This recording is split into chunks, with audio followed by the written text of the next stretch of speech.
안녕하세요. 저는 얼마 전에 두 번째 이혼을 하게 된 이혼녀입니다. 그리고 앞으로도 결혼을 하지 않고 지낼 독신녀이기도 하죠. 제가 두 번이나 이혼을 했다고 하면 사람들은 열이면 열, 분명히 제게 문제가 있었을 거라고 뒤에서 말하는 걸 알아요. 하긴 한 번도 하기 힘든 이혼을 두 번이나 했다면 그렇게 생각할 수도 있죠. 그런데 제 사연을 한번 들어보시면 정말 기구한 제 팔자에 다들 불쌍하게 생각하실 거예요. 솔직하게 말해서 사연글을 쓰는 것도 제가 받는 그런 모함들이 진실이 아니라는 걸 알리고 싶어서 쓰는 것이기도 하고요. 저의 첫 번째 남편은 참 괜찮은 사람이었어요. 잘생겼지만 여자는 저뿐이었고 많이 벌지는 않았지만 안정적인 직장을 가지고 있었죠. 그렇지만 을에 그렇듯 신은 모든 것을 주지 않더라고요. 그렇게 완벽할 거라 생각했던 첫 번째 남편에게도 아주 치명적인 단점이 있었거든요. 도박 중독. 그 사람이 신혼여행에서 카지노에 다녀온 뒤로 흥미를 느낀 것이 도박이었거든요. 저는 원래 돈이란 것은 있다가도 없고 없다가도 있는 것이라고 생각하는 사람이었어요. 모자라면 벌고 넘치면 쓰고. 좋게 말했지만 실상은 경제관념이 크게 없다는 뜻이었어요. 그런데 지금은 완전 구두쇠예요. 첫 남편이 모든 걸 날려먹고 그걸 모르고 있던 저마저 피해를 입었을 때 깨달았거든요. 돈과 관련된 일은 제대로 정신 차리지 않으면 무조건 호구가 되겠구나 하고요. 그래서 두 번째 남편은 신중하게 생각했죠. 연애를 하는 것도 버거운 날들이었지만 그 사람은 무척 착했고 겁이 많은 사람이었어요. 겁이 많으니 나쁜 짓을 한 적도 없었고요. 정말 겁 많은 소시민 같은 느낌이었거든요. 그 느낌 덕분에 저는 두 번째 남편과 결혼을 할 수 있었어요. 그리고 결혼 시에 집은 반반으로 부담했어요. 제가 많은 부담을 질 수밖에 없는 조건이었음에도 저는 집값의 절반을 마련했고 그 조건으로 공동 명의로 할 것을 요구했어요. 남편은 도리어 좋아했어요. 자기가 내야 할 부담이 줄어들었으니까요. 그만큼 남편은 간이 콩할 만한 사람이었답니다. 그런 면 때문에 재혼을 한 거였는데 저는 이번에도 또 실패를 한 거였죠. 결혼할 때 저는 남편에게 다짐을 하나 받았어요. 절대로 도박은 하지 않기로요. 그 흔한 로또 한 장도 사지 말라고 신신당부를 했어요. 남편은 한 번도 해본 적 없고 관심도 없다며 알겠다더군요. 그렇게 3년을 잘 지냈는데 그 뒤에 일이 터지기 시작했어요. 그날은 아주 바쁜 날이었어요. 밀려드는 일 때문에 정신없이 시달리다가 퇴근길에 올라 축적된 피로를 간신히 이기고 있었던 때였죠. 이제 곧 출산 휴가를 받을 거라는 생각에 들뜬 만삭의 임산부. 그게 저였어요.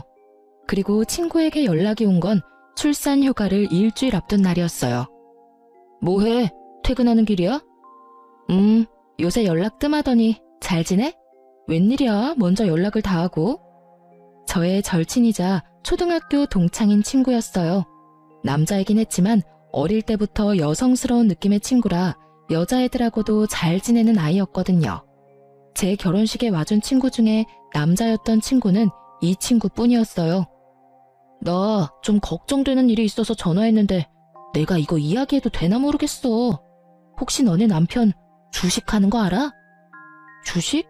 나한테는 아무 이야기 없던데 무슨 일 있었어?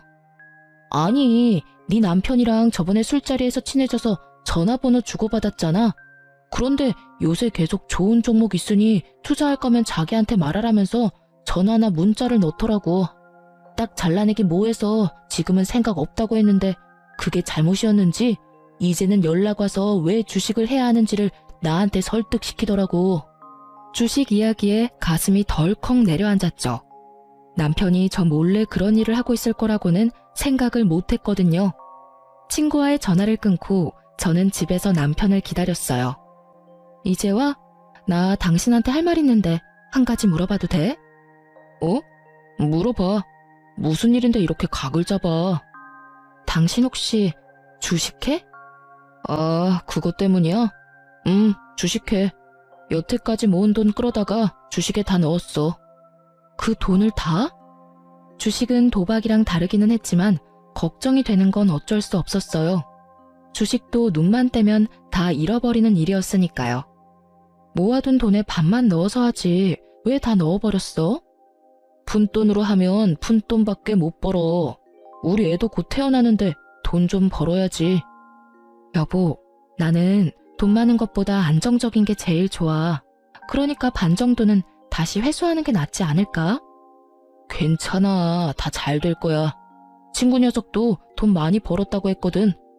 남편이 말하는 친구가 누구인지 감이 오더군요. 남편이 소개시켜준 친구들 중에 제 레이더망에 딱 걸린 사람이었어요. 한눈에 봐도 허세가 있고 과시욕이 있는 사람, 그리고 말이 많고 하는 말마다 허풍이 섞인 사람.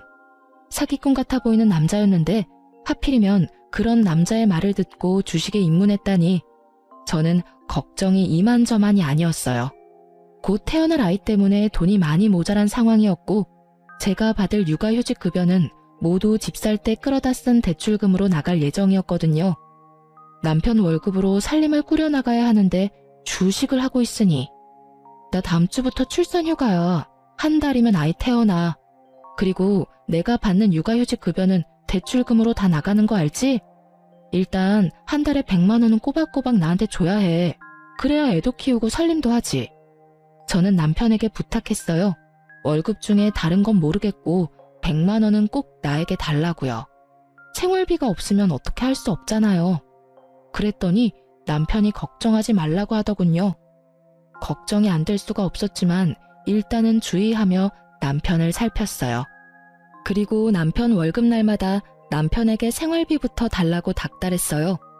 물론 닥달하지 않아도 충분한 상황이었지만 중요하다는 생각을 남편에게 심어주기 위해서 몇 달을 그렇게 했어요. 그런데 아무리 아껴 써도 돈이 나가는 건 어쩔 수 없더라고요. 게다가 3인 생활에 생활비 100만 원은 정말 있을 수 없는 일이잖아요. 당장 보험, 통신, 관리비만으로도 수십만 원이 나가는데 식비가 충당이 될 리가 없죠.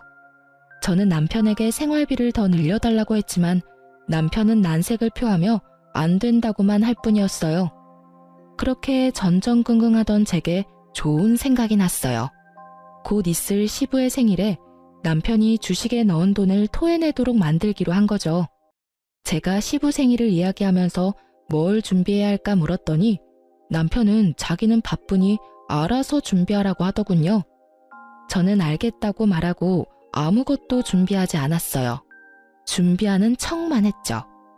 그리고 시부 생일에 남편과 시댁으로 향했어요.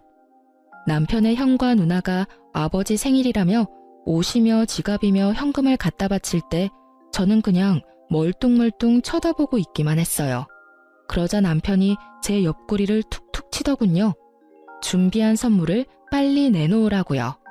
그래서 저는 이 기회를 틈타 시부에게 말했어요. 아버님, 저희는 생일 선물 준비를 못했어요. 죄송해요. 남편이 요즘 주식하느라 여윳돈이 얼마 없거든요.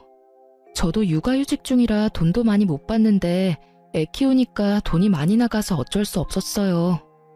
제 말에 남편이 두 눈을 동그랗게 뜨고 시부가 깜짝 놀란 것 같더라고요. 너 주식하냐? 그런데 도대체 얼마를 주식에다가 넣으면 집에 생활비가 없어? 아버지, 그게 아니고 생활비로 100만 원은 줘요. 돈 안 주는 것도 아니고요. 그 100만 원은 관리비랑 보험, 통신비도 포함이잖아. 그거 빼면 50만 원도 안 남는 거 알지? 끼어들어서 그렇게 말했더니 시부 얼굴이 벌겋게 변하더군요. 너 그런 것도 제하지 않고 꼴랑 100만 원만 줬다고? 저 어린 손주 분유 한 통 사 먹일 돈도 없었겠네. 너는 다 큰 놈이 마누라의 자식 새끼 놔두고 도대체 뭐 하는 짓거리야? 아무리 돈 좀 벌어보겠다고 하는 주식이라도 정도라는 게 있는 법이다. 넌 대체 뭘 하길래 월급을 다 거기다가 때려 넣어? 아버지, 오해예요. 제가 저조차고 투자를 하겠어요. 다 우리 애를 위해서 돈 벌려고 그런 거죠. 그러니까 아버지가 이해를 좀... 그래서 너 얼마나 벌었는데? 네가 넣은 돈에서 얼마를 더 벌었어? 시부의 그 말에 남편이 말도 못하고 눈빛을 피하더군요. 딱 봐도 느껴지는 폭망의 기운이었어요. 너 설마 그거 다 날린겨? 그건 아니고요. 지금 상황이 안 좋아서 많이 떨어지긴 했는데 조금만 기다리시면 다시 올라올 거예요. 진짜요, 아버지. 그것만 올라오면 이번 손해는 다 덮고도 남을 정도고. 야, 이 자식이 아직도 정신이 안 들었어? 주식하다가 패가 망신 당한 것도 못 봤어? 능력이 안 되면 시작을 말았어야지. 네가 여태껏 주식에 관심도 없었는데 무슨 수로 수익을 내? 친구가 하라는 대로만 하면 금방 번다고 했단 말이에요. 친구 통장 보니까 엄청 돈 많이 벌었던데 저라고 왜 못해요? 이놈아, 네 분수에 맞게 살아. 주식은 아무나 해? 그것도 공부한 사람들이 하는 거지. 아무것도 모르는 초짜가 처음부터 한탕 벌어보자는 게 말이 되냐? 당장 돈 다 빼. 손해를 봤던 말던 지금 당장 빼지 않으면 내가 널 호적에서 파버릴 테니까. 시부의 서슬퍼런 목소리에 남편은 부들부들 떨며 그렇게 못한다며 버티더군요. 싫어요. 벌써 절반이나 잃었는데 지금 빼면 손해라고요. 시간이 지나면 올라올 테니까 그때까지 기다려주면. 그게 올라올지 망할지 네가 어떻게 알아? 내가 경고했다. 너 지금 당장 돈 다 안 빼면 너 집 살 때 아빠가 빌려준 돈 지금 당장 갚으라고 할 테니까. 결국 시부의 입에서 그 말이 나오고서야 남편은 포기했어요. 집에 돌아올 때 제가 남편에게 말했어요. 여보, 절대로 주식하지 마. 주식이나 도박이나 중독되면 정말 빠져나올 방법이 없거든. 그러니까 애를 봐서라도 우리 그냥 돈만 열심히 모으면서 살자. 그렇게 살아도 잘만 살아. 응? 이렇게 말하는 저도 돈을 많이 벌 수만 있다면 벌고 싶다고 생각은 해요. 하지만 주식이나 코인이나 뭘 아는 사람들이나 하는 거지. 모르는 사람이 시도하면 당연히 잘 될 리가 없겠죠. 게다가 멋모르고 도전했다가 쪽박차면 다 본인 탓이지 누굴 탓하겠어요? 그런데 그런 제 말이 고깝게 들렸는지 남편이 버럭하더군요. 당신이 뭘 알아? 그리고 그렇게 살면서 언제 돈을 모아? 당신이 이렇게 하지만 않았어도 그 주식 진짜 빛을 봤을 거라고. 당신이 다 망쳤어. 어떻게 책임질래? 내가 뭘 책임져야 하는데? 당신 나랑 애 생각은 해보기는 한 거야? 우리 생각했으면 당신이 그 많은 돈 절대로 주식에 투자 안 했을걸? 3천만 원이나 되는 돈을 다 집어넣는 게 어딨어. 초짜면 초짜답게 소액으로 굴리면서 공부부터 해야지. 처음부터 크게 한탕 해볼 생각으로 남한테 주입받은 종목에다가 다 쏟아붓고 그게 잘 될 거라 생각해? 그래서 지금 잘 된 거야? 벌써 떡상으로 하고도 남았어야지. 벌써 당신 반이나 잃었잖아. 제 정론에 남편도 할 말이 없는지 입만 닫고 거칠게 운전만 하더군요. 그리고 나중에 알고 보니 남편이 투자한 종목은 쪽박 찼어요. 그리고 중간에 반을 잃고 주식을 매도한 남편은 그나마 그거라도 살릴 수 있어서 다행이라고 생각하더라고요. 그때 빼지 않았다면 정말로 그 돈들이 휴지 조각이 될 뻔했거든요. 남편은 그걸 보고도 제게 사과 한마디 하지 않더군요. 그래도 저는 문제 삼지 않고 넘어갔어요. 남편이 주식에 들어간 돈을 회수했다는 것은 그나마 반가운 일이었거든요. 주식의 무서움을 알고 나면 남편의 콩알 만한 간이 알아서 남편을 주식의 유혹으로부터 막아줄 거라 생각한 거죠. 그런데 딱히 그런 것도 아니더라고요. 그 뒤에는 이상한 일들이 점점 더 크게 벌어졌으니까요. 주식을 팔고 나서 몇 달간은 정말로 조용했어요. 남편이 제게 주는 생활비도 많이 늘었고 생활도 안정됐어요. 저도 심리적으로 안정되기 시작했죠. 남편이 이제야 그런 쪽으로 관심을 끊었나 보다 하고 태평스럽게 생각한 거죠. 그런데 이상한 일은 곧 발생했어요. 제가 예전에 선물 받아서 쓰지 않고 넣어뒀던 물건을 찾고 있었어요. 그런데 아무리 뒤져봐도 찾을 수가 없었어요. 그래서 남편에게 물어봤죠. 여보, 혹시 여기 있던 가습기 못 봤어? 안방 가습기 청소하다가 떨어뜨려서 깨졌거든. 결국 못 쓰게 돼서 그거 찾는데 안 보이네. 찾던 가습기는 친정오빠가 출산할 때 선물해준 물건이었어요. 남편은 모르겠다고 하더군요. 그래서 이상하다 싶었어요. 제가 뭔가 정리하다가 잘못 버려버렸나 싶은 생각이 들 정도였죠. 그러면서도 그럴 리가 없는데 하고 생각하던 제게 또 그런 일이 일어나 버렸어요. 여보, 베란다에 넣어둔 밥솥이 안 보이는데 혹시 어디 갔는지 알아? 그 밥솥은 제가 산 밥솥이었어요. 쓰고 있는 물건이 꽤나 쓸만해서 계속 쓰다가 망가지면 그걸로 사용할 생각이었는데 그 새 제품이 깜쪽같이 사라진 거예요. 남편한테 물어보니 남편은 또 모른다고 하니 정말 귀신이 곡할 노릇이었죠. 그래서 저는 혹시나 싶은 마음에 중고 사이트를 들어갔어요. 제가 찾던 밥솥과 가습기 이름을 검색했더니 중고 물건을 올려놓은 사람들이 몇 보이더군요. 그런데 최근 물건 중에 제 물건과 똑같은 물건이 있더라고요. 그리고 그걸 올린 사람이 똑같은 사람이라는 걸 알고서는 그대로 놀라버렸어요. 바로 그 아이디가 남편의 아이디였거든요. 게다가 더 화가 난 건 산지 얼마 안 된 물건도 미개봉 물건도 모두 가격을 반이나 후려쳐서 팔았다는 거였어요. 그 돈이 다 제 주머니에서 나오는데 집에서 남편에게 이야기해봐야겠다 싶어서 그날 빠르게 집으로 갔는데 이번에는 공기청정기가 사라졌더라고요. 얼마 전에 제가 구입한 최신 제품이었거든요. 여보, 여기 있던 공기청정기 어디 갔어? 그거 팔았어. 어차피 별로 효과도 없잖아. 정말 천연덕스럽게 말하는 남편을 보면서 저는 온몸에 소름이 돋는 기분이었어요. 그걸 자기가 왜 팔아? 내가 내 돈 주고 산 거야. 팔아도 내가 팔아야지. 그거 꼴랑 얼마 한다고. 돈 없어서 팔았어. 됐어? 당신이 매달 가져가는 돈 때문에 그렇잖아. 내가 가져가는 돈이 얼마나 된다고 이래? 돈이 없냐고? 나 다시 일 시작하고 생활비 주는 것도 반으로 줄었잖아. 당신 월급은 다 어디다 쓰는 거야? 혹시 아직도 주식해? 저는 혹시나 하는 마음에 남편 폰을 빼앗아 확인부터 했어요. 그런데 주식에는 잔고가 0원이더군요. 가지고 있는 종목도 없고요. 그래서 더 이상했어요. 주식도 도박도 안 하는데 돈이 없다니 이상하잖아요. 당신 밖에 살림 차렸어? 제 말에 남편이 어이없다는 듯이 한숨을 내쉬더군요. 무슨 헛소리야. 그냥 돈이 좀 필요했었어. 내가 돈 어디다 쓰는 것까지 당신한테 말해야 해? 내가 산 물건 팔아치우는데 그걸 내가 몰라야 될 이유도 없지? 말해봐. 그 돈 다 어디다 써? 아니면 당신 혹시 잘렸어? 아니야. 아니라고. 에휴, 너하고 무슨 말을 하냐.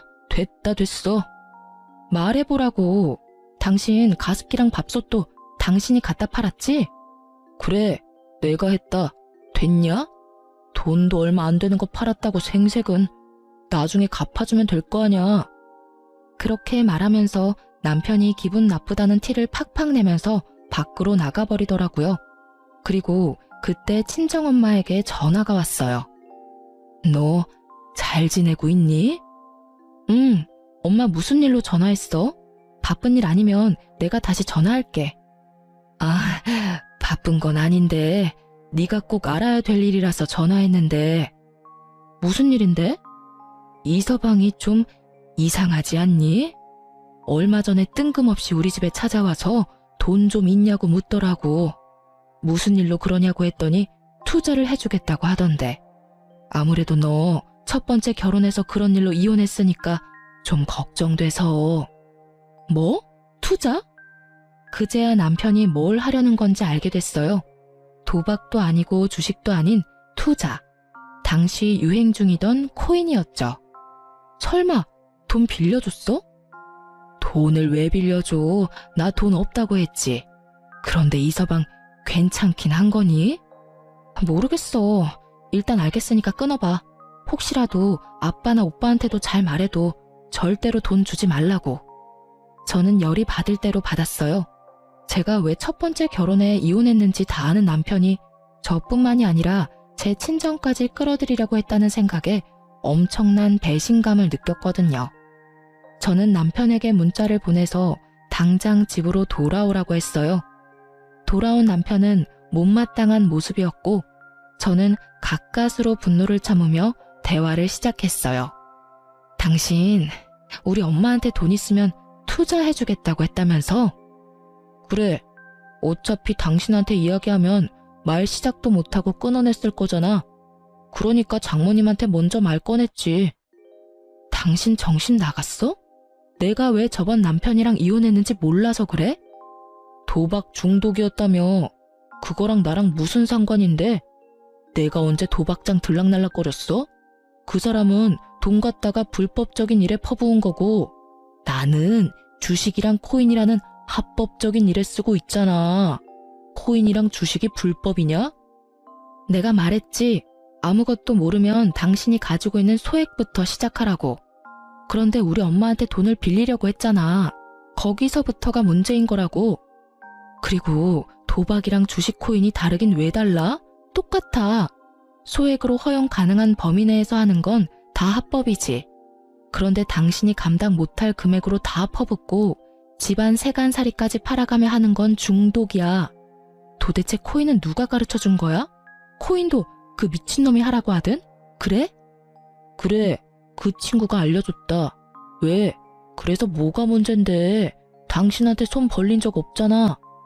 내가 내 돈 쓰는데 도대체 왜 이렇게 참견질이야?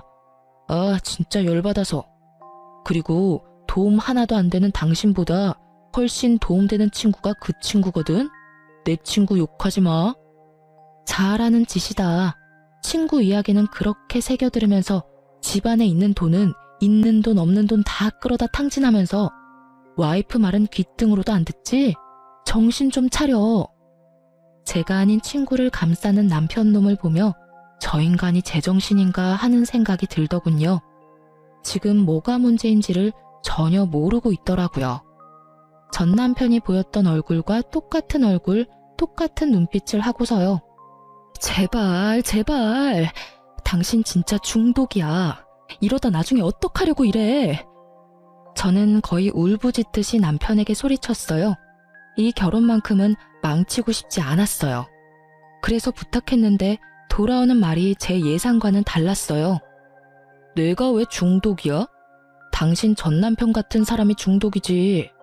내가 대출 끌어다 코인에 넣는 거 아니잖아. 내가 쓸 수 있는 돈으로 하고 있잖아, 지금. 너 전 남편한테도 이런 식으로 굴었어? 전 남편도 사실은 별거 아니었는데 도박 중독인 것처럼 꾸며서 이혼했어. 중독이 뭔지 몰라서 그래? 있는 돈 다 끌어다 쓰는 게 중독이야. 지금 당신 꼴을 좀 보라고. 거기다가 우리 엄마한테 돈까지 빌리려고 했잖아. 당신 진짜 어쩌려고 이래? 결국은 안 빌렸잖아. 그럼 된 거 아니야? 멀쩡한 사람 중독자 만드니까 기분 좋아? 너랑 대화하면 답답해 돌아버리겠다고. 앞으로 이런 이야기 할 거면 나한테 말 걸지 마. 저는 이미 남편이 중독되었다는 사실을 알게 됐어요. 아무리 제가 이야기해도 도돌이표처럼 되돌아올 뿐이라는 것도 깨달았죠. 그래서 남편이 아닌 시모에게 찾아갔어요. 시댁에는 시부는 출타 중이었고 시모만 집에 계셨어요. 저는 시모에게 말했죠. 어머님, 그이가 이번에는 코인에 손을 댔어요. 제발 어머님이 뭐라고 해주세요. 이러다 진짜 집 다 말아먹겠어요. 제 말에 시모가 가만히 제 얼굴을 빤히 보더라고요. 그러더니 어이없는 말 한마디를 하더군요. 예, 너는 그렇게 안 봤는데 사람이 왜 그렇게 속이 좁니? 네 남편이 어련히 알아서 하지 않을까? 아내가 돼서 남편 마음도 헤아리지 못하고 하는 일마다 막아서야 될 일이니? 너도 그렇게 말하지만 말고 남편 하는 일에 귀를 좀 기울여 봐라. 걔도 다 가족을 위해서 그러는 건데.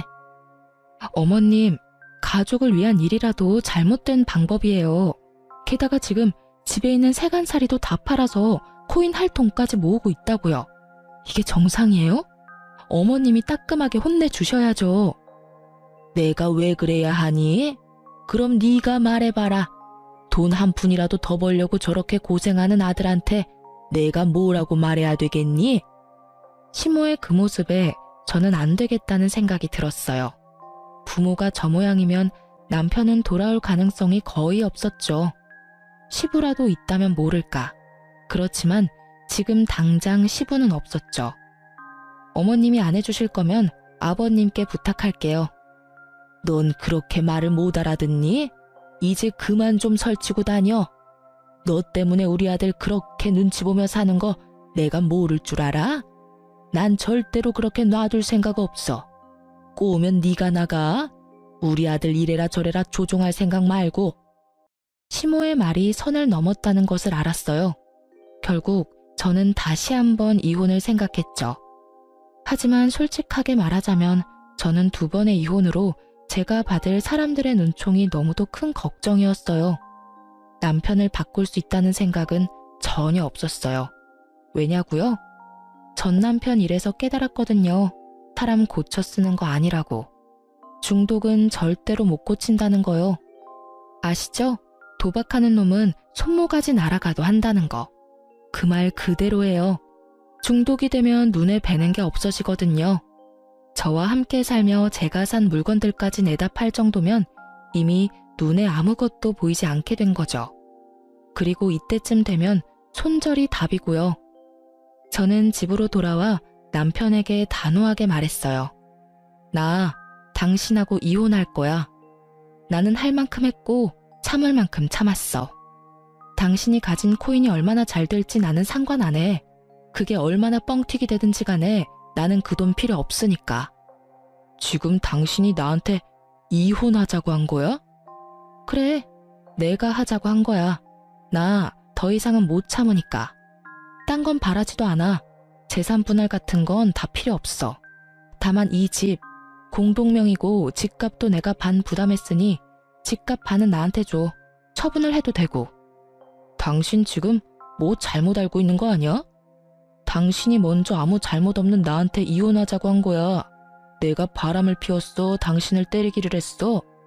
나한테는 아무런 유책 사유가 없잖아.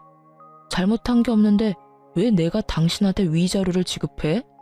당신이야말로 위자료 나한테 지급해야 할걸? 그 말을 하는 남편놈은 이 상황에서 웃고 있더군요.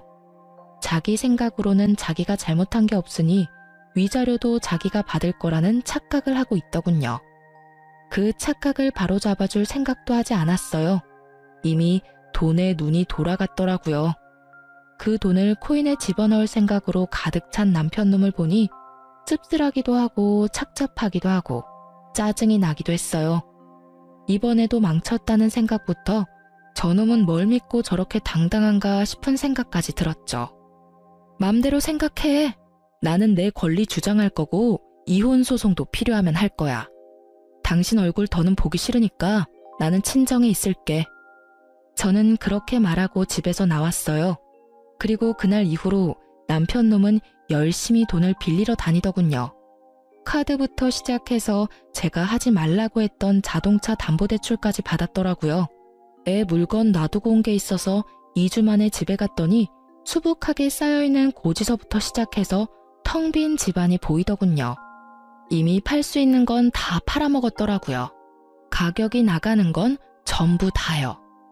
그걸 보면서 어찌나 기가 차던지 이혼하자 말한 게 정말 제 삶을 살렸다는 생각이 들었어요.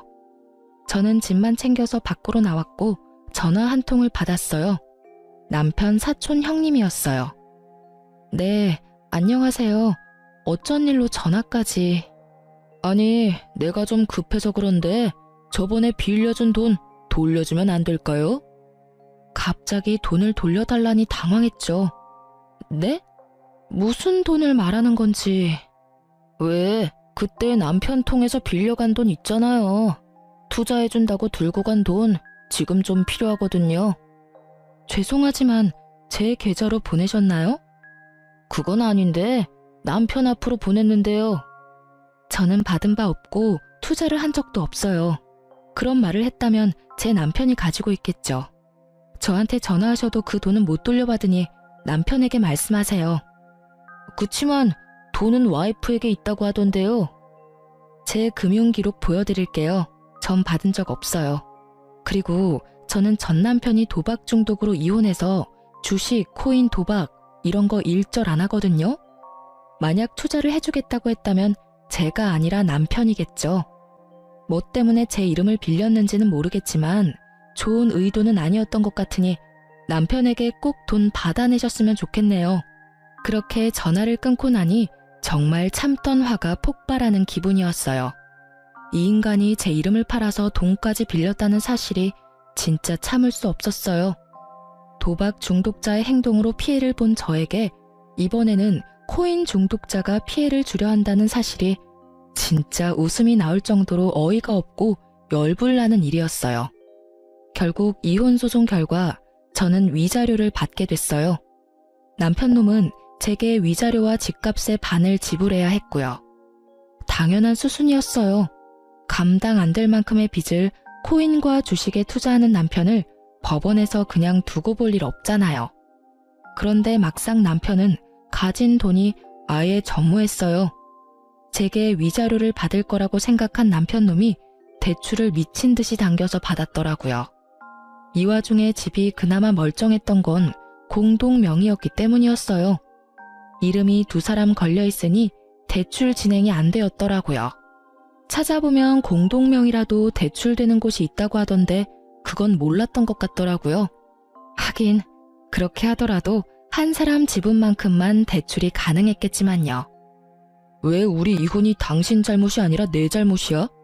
이건 뭔가 잘못됐어. 잘못됐다고. 잘못된 거 하나도 없어. 이게 법원의 결정이야. 그러니까 지금이라도 코인 다 팔고 털고 나와. 그 돈만 있어도 당신 사는 데는 불편함 없을 테니까. 저는 정확하게 남편이 얼마를 코인에 넣었는지 몰랐어요. 그리고 코인의 손익이 어떻게 되는지도 몰랐죠. 다만 한 가지는 정확하게 알 수 있었어요. 언제 빼더라도 빨리 뺄수록 덜 손해본다는 걸요.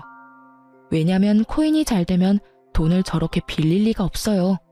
잘 되면 잘 된 걸로 불려서 또 하면 되니까요. 게다가 코인이 잘 되고 있었다면 제게 순이익을 보여줬겠죠. 아는 척 하지 마. 당신이 뭐든지 다 알고 있다고 생각하는 것 같은데 나는 이번에는 포기 안 할 거야. 저번에 주식할 때도 당신 때문에 제대로 해보지도 못하고 다 털어야 했잖아. 이번에는 절대 달라. 내가 받은 정보대로만 하면 2배, 아니 3배까지 뛸 거라고. 당신이나 그때 가서 후회하지 마. 돈 없다고 나한테 들러붙지도 말고. 남편의 그 말은 어디선가 들은 말이었어요. 전 남편이 딱 저렇게 말했거든요. 크게 한탕할 거다. 그때 가서 후회하지 마라. 너한테는 한 푼도 안 줄 거다. 그러고서 지금 살고 있는 꼴을 보면 정말 폐인이 다 된 채로 살고 있거든요. 저는 남편 놈의 저 말에 의미를 둘 필요를 못 느꼈어요. 게다가 이 이혼을 빌미로 돈을 더 끌어다 쓰는 그 지독함에 제가 질려버린 거예요. 이미 건널 수 없는 강을 건넜구나 싶었어요. 저와 애라도 살아야 했으니 저 남자를 강제로 떼어냈어요. 산 사람은 살아야 하지 않겠어요? 그럴 일 없고 난 그렇게 번 돈도 필요 없어. 일하는 걸 그런 식으로 다 털어먹고 싶다는데 내가 말릴 이유도 없지. 그리고 이혼하게 되면 더 이상 그럴 필요도 없고 대신 우리 애한테 연락하지 마. 코인 중독자가 애 아빠라고 가르쳐주고 싶지 않으니까. 그리고 당신이 잘 되든 못 되든 앞으로 나한테 연락하지 마. 나는 당신을 이해할 수도 없고 이해하고 싶지도 않은 사람이거든. 그러니까 다시는 마주치지 말자. 저는 모든 게 그냥 무의미하다는 생각이 들었어요. 화를 내고 싶은 마음도 그저 싹 사라졌죠. 지금이라도 이 사람을 설득하면 가정을 지킬 수 있을지도 모를 거라는 꿈 같은 희망 회로를 돌릴 수 있는 상황이 아니었죠. 이 인간 설득이 될 단계가 아니었으니까요. 그렇게 저는 남편과의 대화를 끝냈어요. 이미 판결은 제게 위자료와 재산 분할하라는 내용이었지만 남편이 그걸 들어줄지는 모를 일이었어요. 다만 그 집만 팔면 어떻게든 돈은 마련할 수 있을 테고 남편도 영 돈이 없으면 코인을 팔지 않을까 하는 생각도 했거든요. 그런데 2달 정도 지났나요? 전 남편에게 전화가 왔어요. 마주치지 말자고 연락하지 말라고 한 지 얼마 되지도 않았는데 전화를 하는 전 남편이 답답했지만 전화를 받았어요. 여보, 미안해. 내가 잘못 생각한 것 같아. 정말로 너무 만만하게 보고 시작한 것 같아. 당신이랑 우리 애 없으니까 너무 힘들어. 이혼 다시 생각해주면 안 될까? 뜬금없이 전화한 남편 놈은 수화기 너머로 질질 짜고 있더군요. 솔직하게 미안하다거나 불쌍하다는 생각은 전혀 들지 않았어요. 그 뒤에 나올 말들이 대강 예상이 됐거든요. 갑자기 왜 그런 말을 해? 주식이랑 코인은 다 털고 나왔어? 이제 좀 정신이 들어? 코인은 아직 하고 있어. 지금은 똥값이지만 언젠가는 오른다고. 나는 그때만 기다리고 있는 거고. 다른 종목들 다 사라져도 그것만은 끝까지 간다고 했으니까 밀어줘야지. 아직 정신 못 차렸네. 나는 당신이 코인이나 주식을 하든지 말든지 간에 당신이랑 다시 만날 생각 없어. 그렇게 냉정하게 말하지 말고. 잘 들어봐. 내가 당신한테 줘야 할 돈들이 좀 있잖아. 그런데 지금 내 형편으로는 바로 다 갚지는 못해. 그래도 지금 들어가고 있는 코인만 잘 되면 당신 거부터 갚을 거긴 한데 좀만 더 기다려주면 안 될까? 재결합을 말하더니 씨알도 안 먹힐 것 같으니 이번에는 연장을 요구하더군요. 연장 정도야 해줄 수 있었지만 문제는 저놈은 돈이 생기면 무조건 코인부터 할 놈이라는 거였어요. 나 당신이 돈 안 주면 강제로 받도록 법원에 신청할 거야. 그렇게 되면 당신 월급 봉투부터 먼저 잡히는 거 알지? 그렇게 되지 않도록 열심히 애써봐. 간단한 방법 있잖아. 집 팔아서 나한테 집 반값이랑 위자료 주면 우리 사이 깔끔하게 정리되는 거야. 그러면 집을 완전히 당신한테 넘기게 되는 거잖아. 그럼 넘겨야지. 당신이 지금 줘야 할 돈이 있으니까. 그 돈은 당신이 잘못했으니 나한테 주라는 거거든? 여전히 뭐가 잘못된 건지도 모르겠지? 왜 네가 돈 내야 하는 건지도 모르겠지? 거봐. 당신은 여전히 아무것도 모르고 여전히 잘못된 길을 걷고 있잖아. 진짜 짜증나 죽겠어. 도박 중독자 피했더니 이번에는 코인 중독자야? 내가 전생에 지은 죄가 얼마나 많으면 결혼한 두 사람이 다 이런 남자냐고.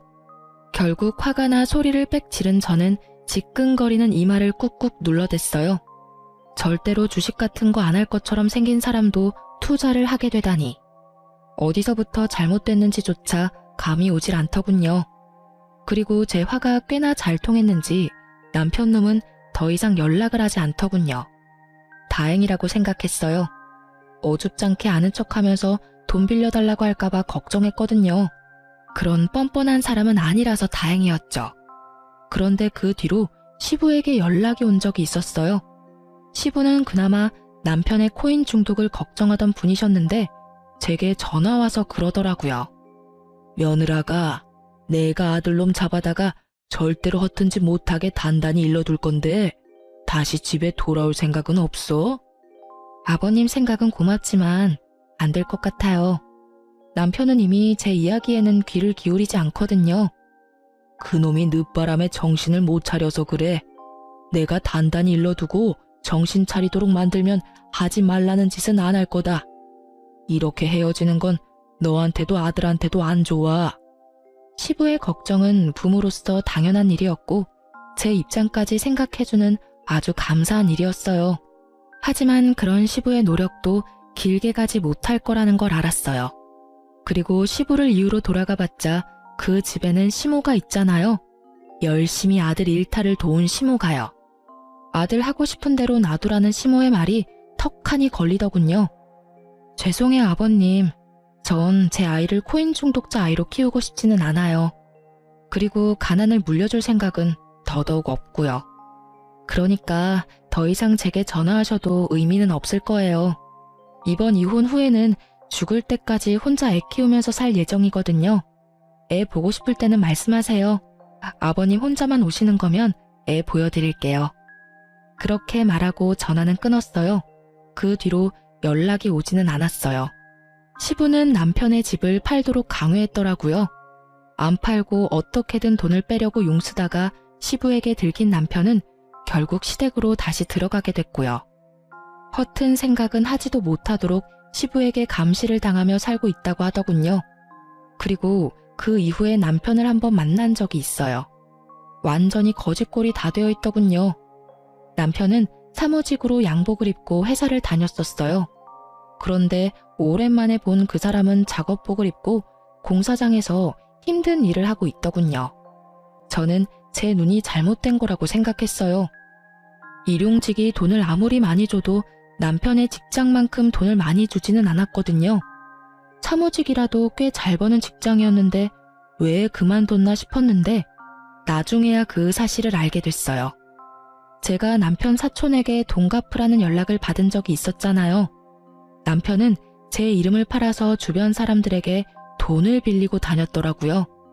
그렇게 여기 조금 저기 조금 빌린 돈들이 꽤 규모가 커진 데다가 그렇게나 고대하며 기다리던 코인도 완전히 폭삭 망해서 그 코인 자체가 사라져버리는 엄청난 일을 겪었다고 하더군요.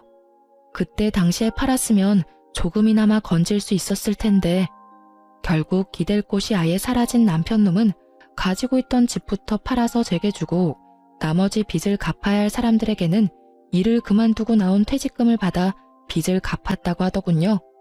참 웃긴 일이 아닐 수 없어요. 처음부터 제 말을 들었더라면 이렇게 고생할 일도 없고 멀리 돌아갈 일도 없었을 텐데 결국 그렇게 직장 그만두고 다른 직장 들어가려 해도 나이는 많고 그렇다 할 경력은 없는 상태라 같은 직군에서는 취직할 곳이 없었던 모양이에요. 결국은 가장 쉽게 접근할 수 있는 걸 하기로 한 모양이었죠.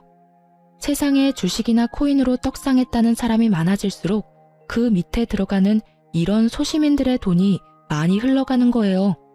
저 사람은 되는데 나는 왜 안 돼? 같은 마인드가 사람을 집어삼켜버리는 거죠. 그리고 마누라며 자식이며 다 내팽개치도록 만들어버리고요. 참 무서운 일이에요. 어쨌든 저는 신혼집이었던 집 한 채만은 제 것으로 만들어 아이랑 잘 살고 있어요.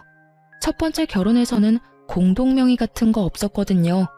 제가 30% 정도 부담을 했음에도 첫 번째 남편 이름으로 해놨었죠. 그랬더니 결국 남편은 그 집마저 다 날려버렸더라고요. 담보대출 한도 끝까지 꾹꾹 눌러담아 다 빼먹고 결국은 제게 줄 위자료도 제대로 갚지 못했거든요. 그래서 처음에 결혼할 때 최대한 제 지분을 넣어서 공동명의로 집을 산 거예요. 공동명의라면 몇 개의 대출기관에서는 상대방의 허락 없으면 대출이 안 되는 걸로 알거든요. 아니면 대출 한도가 확 줄여준다든지 그렇더라고요. 이 집 하나만이라도 살리기 위해 제가 얼마나 노력했는지. 집을 살 때 내 지분이 조금이라도 들어가면 무조건 공동명의로 하는 게 현명한 선택일 거예요. 한번 크게 당해본 경험자가 하는 말이니까요. 주식, 코인 중독자 남편과 재산 없이 이혼하게 된 것도 열받는 판국에 집마저 날려먹을 수는 없잖아요. 집만 있으면, 아니 최소한의 미천이라도 있으면 어떻게든 사라지게 되어 있거든요. 사실 두 번째 이혼을 하고서는 많이 힘들었어요. 초혼도 아닌 재혼을 해서 또 이혼한 거였으니까요. 사람들이 제 탓이 클 거라 예상하며 물어뜯었죠. 그게 너무 스트레스였어요. 그렇지만 지금 주변 사람들도 제 결혼에 대해 대충 알고 있고 저를 이해해주고 있어요.